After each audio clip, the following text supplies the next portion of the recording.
Okay guys, welcome back. Today we're going to look at an interesting video. It's called I'm 41, if you're in your 40s, watch this. And it's from Simon Alexander Ong, and I'm going to make a reaction video and tell you what I think and what I agree.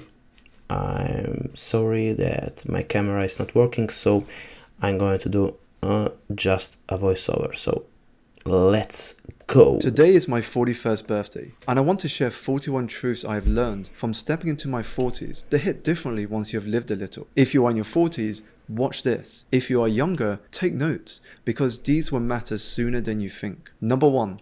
Yeah, it's of course, so if it's going to be great, so it's okay to start living right now. Life's real luxuries aren't things you can buy. The older you get, the more you realize that life's real luxuries is having time. Not just to get things done and exist, but to actually live and enjoy this one life we have. Yeah, that's why I'm talking about inner freedom and getting free from the inside out instead of waiting for the outer world to change.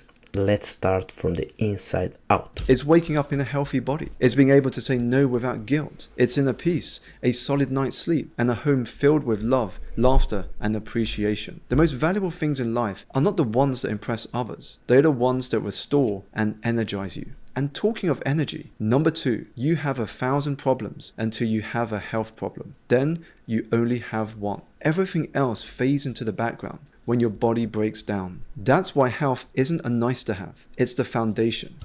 Yeah, that's what I always telling people. The 3 things that we should be getting educated in. First thing, as the absolute necessity, it's health, wealth, and love. Those 3 things.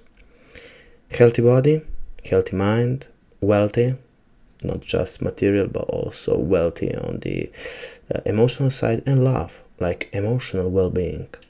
These are the 3 pillars of living a great life.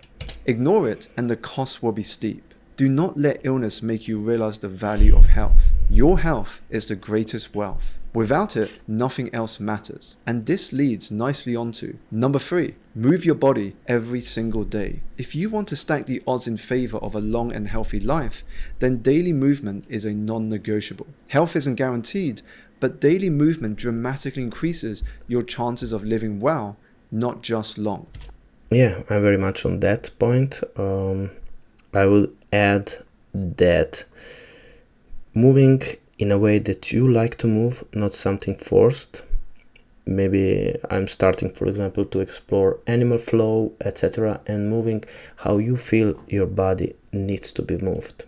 And it doesn't have to be extreme. A brisk walk, some stretching, a short workout. What matters is consistency. Think of movement like brushing your teeth. It's a daily act of maintenance. Skip it too often and the damage becomes visible. Number 4, decide what kind of 80-year-old you want to be. There are 2 types of 80-year-olds, those dependent on others for basic living, and those living life on their own terms, still driving, still walking, and still independent. Which type do you want to be? Every choice in your 40s is casting a vote for the type you will become, and you will make better choices today when you believe the following. Number 5, your best years are still ahead of you. Many people's greatest contributions and success came after 40. So don't believe the lie that it is too late. No one is too old to grow, to learn, and to begin again. Yeah, what holds us back that's a great message. Isn't time. It is the belief that we've run out of it. So if something is calling out to you, build it. If a life is waiting to be lived, step into it with courage. Number 6. Yeah,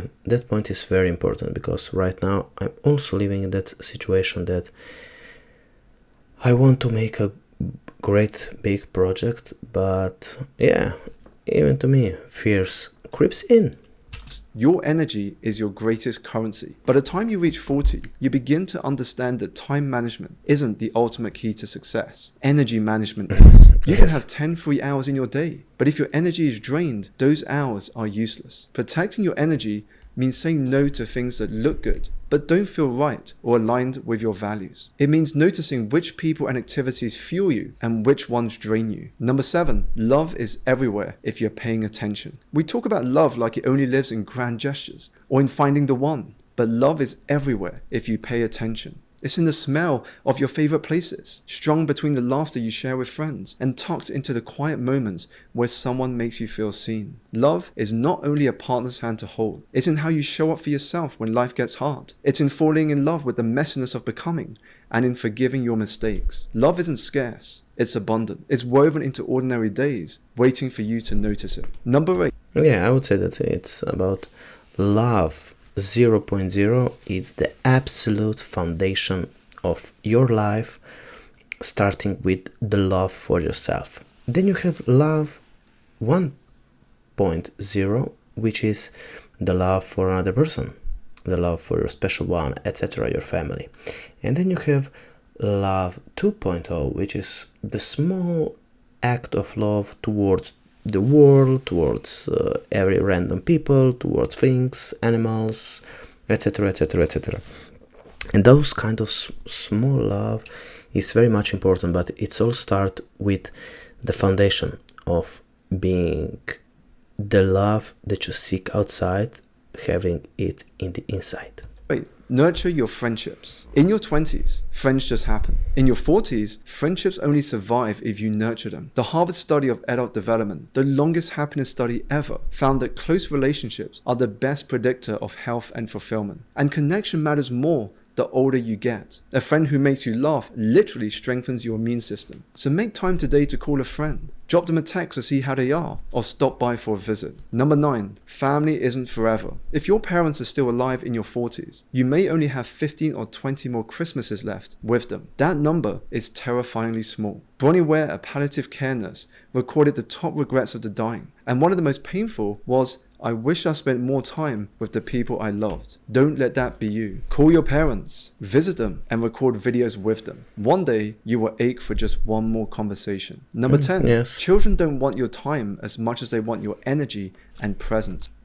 Yes. Scrolling on your phone next to them doesn't count. My daughter once told me her favorite activity wasn't shopping for toys or eating out for a treat. She said, spending time with mum and dad. That's the lesson. Children won't remember the toys you bought or the food they ate. They'll remember whether you looked them in the eye and actually listened. Wherever you are, be there. Because childhood passes by in the blink of an eye. Don't miss it. No. Yeah, that's a very important point. And remember, guys and girls, your kid, if you have one, there's going to come a time when she says for the last time, "Dad, Mom, please come play with me." There will come a time when you will hear that, so don't miss out on that. Number 11, midlife isn't a crisis, it's a checkpoint. Midlife doesn't have to be a crisis. It can be a time to recalibrate. Think of it like half time. The scoreboard is set for the first half, but the second half is still up for grabs. This is your locker room moment. Adjust the game plan and switch strategies if needed, because the second half can be the best half, only if you choose it to be.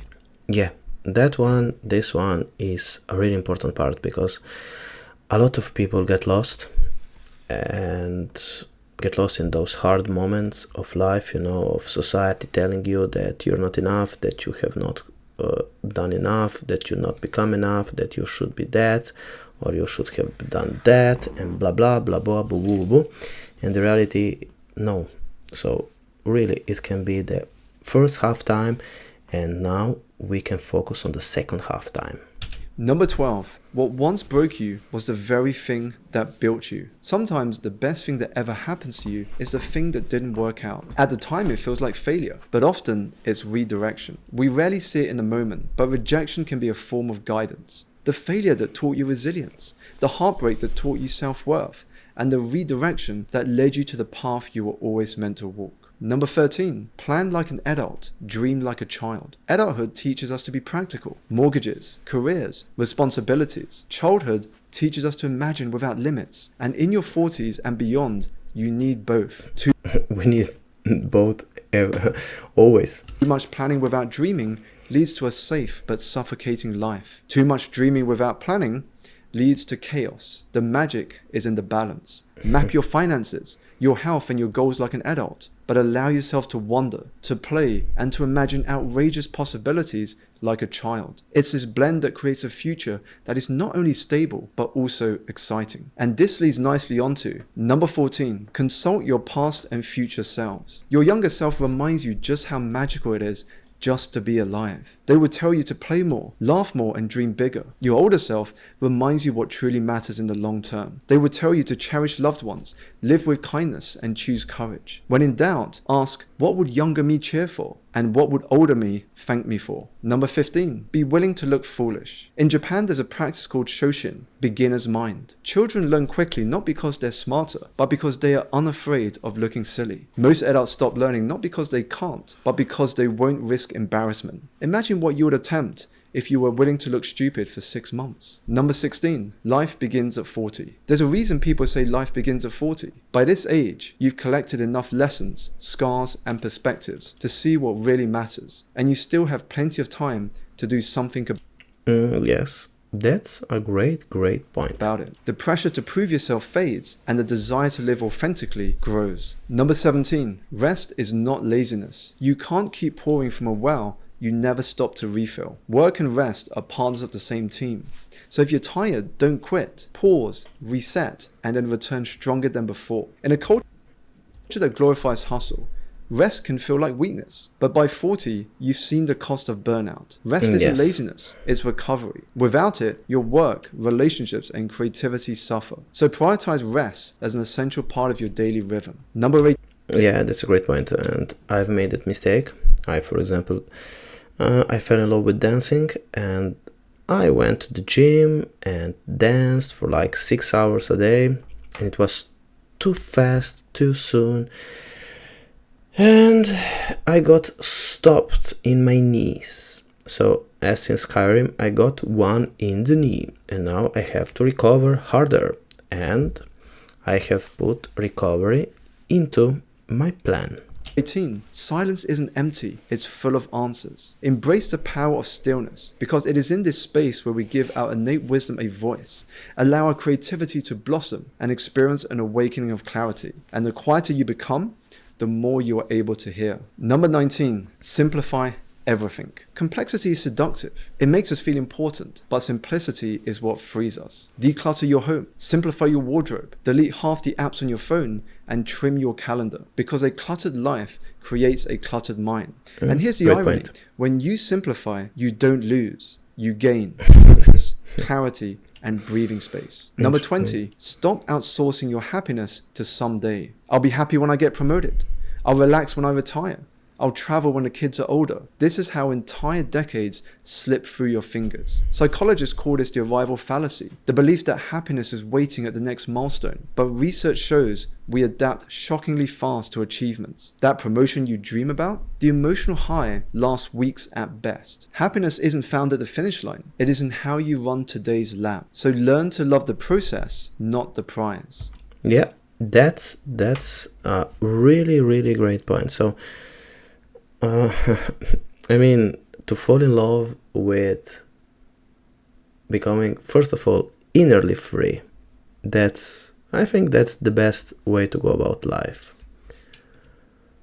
Number 21, balance savoring life with making an impact. We want to slow down and enjoy life's simple moments, but we also feel the urgency of time to do meaningful work. The key is not choosing one over the other, but weaving both together. Take long walks with your partner, savor coffee with no agenda, laugh with your kids, and then channel that joy into the work you do, work that is purposeful and impactful. Social media consultant Charles Miller describes this balance beautifully when he says, spend a handful of hours a day going fast, crush a gym session, do deep work on a project you care about, spend the rest of the day going slow, take walks, read books, get a long dinner with friends. Either way, avoid the anxious middle, where you never truly relax or truly move forward. Number 22, pain plus reflection equals progress. Pain by itself doesn't guarantee growth.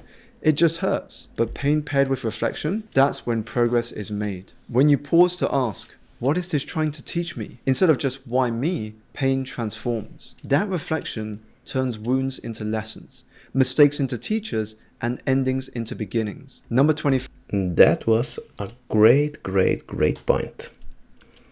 pain is a true teacher, you know. You can always feel it, and you can always get the lesson. 3. Children follow your example, not your words. Kids are watching you closer than you realize. They rarely do what you tell them, but they almost always do what you show them. The Yeah. real curriculum of childhood is your behavior. I have also wrote that in my book. Which means one of the greatest gifts you can give your children is to live the example you want them to inherit. Show them what healthy looks like, demonstrate what personal growth means, and act like the human you would want them to be when they grow up. Number 24, make better than yesterday your baseline goal. Big goals can feel overwhelming, but one simple target never fails. Be just a little better than who you were yesterday. These tiny wins compound in ways that feel invisible at first, but over time, they create transformation. So focus on outdoing your past self and you will flourish. Number 25, you're rewarded for impact, not intention. The world doesn't reward you for what you think, dream, or plan. It rewards you for the actions you take and the risks you're willing to lean into. Quiet ideas in your head don't change the world. Putting them into motion does. Because impact comes from showing up, creating, serving, and You know, I do agree to a certain point, but I believe that the true change can happen from within, from the inner. So focusing too much on the outer world can lead to frustration.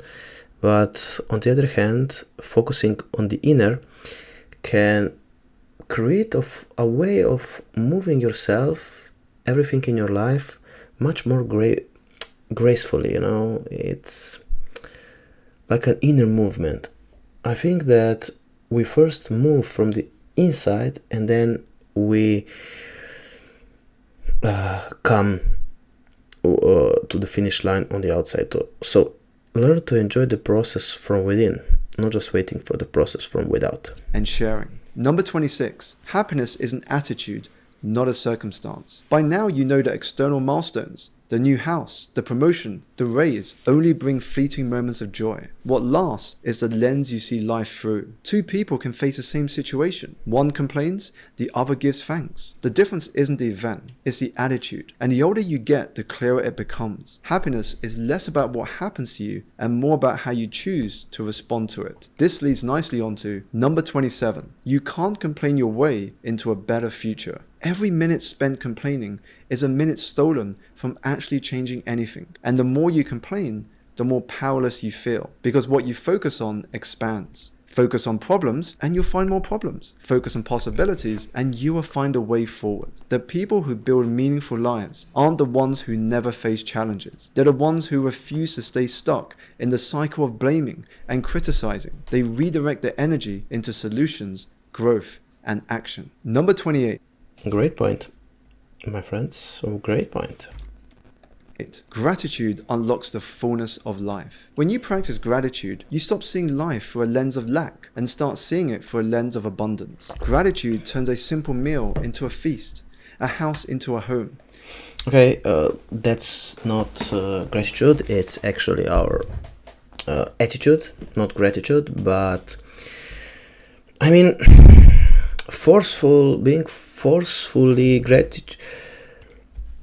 being forcefully grateful has not worked for me in my life and also to my clients and people I know. So I don't know, gratitude seems interesting in theory, but in practice I don't know if it actually works out.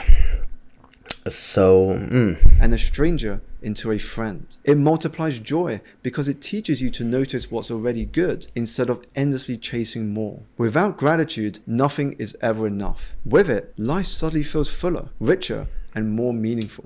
I don't know, I think that when you feel truly free from the inside, as I always say, life changes its tone, you know. And when you live the life that you want to live, or maybe when you live the life that you are afraid to live, then I believe magic happens. Number 29. The root of unhappiness is avoiding responsibility. If there's one pattern I've seen over and over, it's this. People who refuse to take responsibility for their lives rarely find lasting happiness. Truth is, The moment you take full ownership of your life is the moment things begin to change. An extraordinary life doesn't happen by accident. Deliberate, intentional living is the only way to get there. Number 30. I think that it's about being truthful to yourself. And when you're really truthful to yourself, that's when magic happens. Can't thrive alone. And I can say truthfully that I'm striving to that. I have gone far, but I still have a lot of way to go.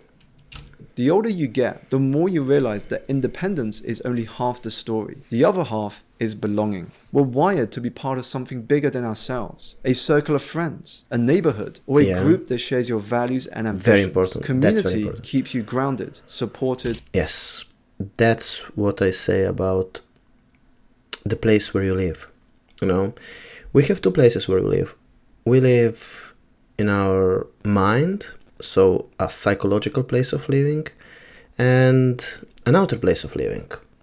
And we can choose both.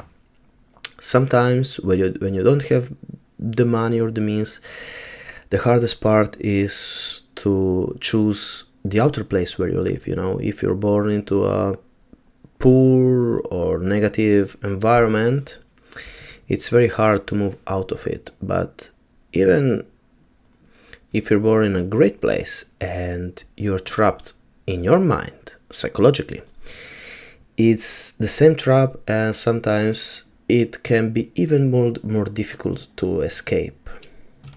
And alive. Studies of the world's longest lived populations show this again and again. People who live the longest are surrounded by strong social ties. A good community reminds you that you're not alone, gives you people to grow with, and helps carry you when life gets heavy. Number 31. Every season you go through is a classroom. The joyful ones remind you how to receive. The painful ones teach you how to let go. And the slow ones show you the value of patience. Life is always trying to teach you something, but most of us are too busy judging the season to learn. Yes, I can say that one of my bad traits is for sure impatience. I am very, very impatient. From it. Number 32. Nothing is a coincidence and everything is connected. There are no accidents in who we meet. Some people come into your life to challenge you, some to remind you of who you are and inspire you, some to help you heal, and some to show you the kind of love you never believed was possible. We often think of encounters as random, a chance meeting, a passing conversation, or an appearance on your newsfeed. But what if none of it is random? Truth is, there are no coincidences. Every person shows up for a reason and a purpose, even if you don't fully understand what that is until much later. Number 33. When you outgrow who you used to be, not everyone would cheer. Yeah, that's actually very true. Some will question you, some will criticize you, and some will drift away because your growth confronts their decision not to. Your courage is holding up a mirror, and not everyone is ready to see their reflection. Growth doesn't just stretch your life, it shrinks your circle. And you are not here to be understood by everyone. You are here to become someone you understand more deeply each day. Number 34. The secret to success is giving. We grow up thinking success is about what we get. Money, recognition, status. But the older you get, the more you see that true success comes from what you give. Giving your time, your knowledge, your kindness, your energy. The most fulfilled people aren't the biggest takers, but the most generous givers. Your value is determined by how much more you have given to the world than you have taken. That's actually a trap. You know, your value is your value, and no amount of outer recognition or outer achievement can give you value, because if it can give you value, then it can also take value from you, and so you become dependent on it, and you're always trying to give more or get more. It's the same, it's only the different face of the same coin, you know. It's still dependency. from it. So add value to people's lives each day, however small, and watch your life transform. Number 35, never stop learning. In your 40s, it's easy to think you figured life out, but the world is changing faster than ever. Making time each day to feed your mind, whether through reading, podcasts, courses, or conversations with people smarter than you, keeps you sharp and adaptable. And there is this 100-hour rule, which states that if you spend 100 hours a year in deepening your knowledge in your chosen discipline, which is just 18 minutes a day, you will be better than 95% of the world in that discipline. So what will you spend your 18 minutes today learning about? Number 36, skill stacking makes you adaptable and unique. You don't need to be the absolute best in the world at one thing. What sets you apart is the unique blend of skills you bring together. This is the power of skill stacking. It makes you adaptable in uncertain times and allows you to express yourself in ways no one else can copy. And the more diverse but complementary your skills, the more valuable and resilient you become. Number 37, half of wisdom is unlearning. We often think getting wiser means adding more, but half of wisdom is actually subtraction. It's unlearning the habits, beliefs, and assumptions that no longer serve you. The stories you picked up in childhood, the rules society told you to follow, the patterns you've outgrown. Letting go of them creates space for something better. Number 38, don't take advice from spectators. Everyone has an opinion about your life, but not everyone's opinion deserves your attention. Be careful about taking advice from people who have never done what you're trying to do, or who have no skin in the game. It's easy to talk from the sidelines. It's much harder to step into the arena, risk failure, and actually build something. I'm feeling that every day. If you wouldn't trade places with someone, don't take their advice as gospel. Seek guidance instead from people who have walked the path, paid the price, and earned the scars. They may not tell you what you want to hear, but they will tell you what you need to hear. Number 39, there is no hero's journey without the unknown. Every great story, from ancient myths to modern films, follow the same pattern. The hero leaves the familiar and steps into the unknown. That's where the tests, trails, and transformation happen. Life is no different. If you want growth, you can't cling to certainty. You must walk into unfamiliar territory, not knowing if you will succeed, but trusting that you will adapt. The unknown is uncomfortable, but it's also where your courage is revealed and your potential discovered. Number 40, one focused year can change everything. Your entire life can look different 12 months from now if you commit to locking in and cutting out distractions. Most people spread their energy across a dozen things and wonder why nothing moves. But when you direct your focus like a laser, everything accelerates. 1 year of disciplined effort on your health, your career, your business, your relationships can put you ahead of the decade you lost to procrastination and indecision. Protect your focus, and a single year can change the entire story of your life. And I mean, the most interesting thing is that everyone is trying to get our attention. Everyone is trying to get our focus.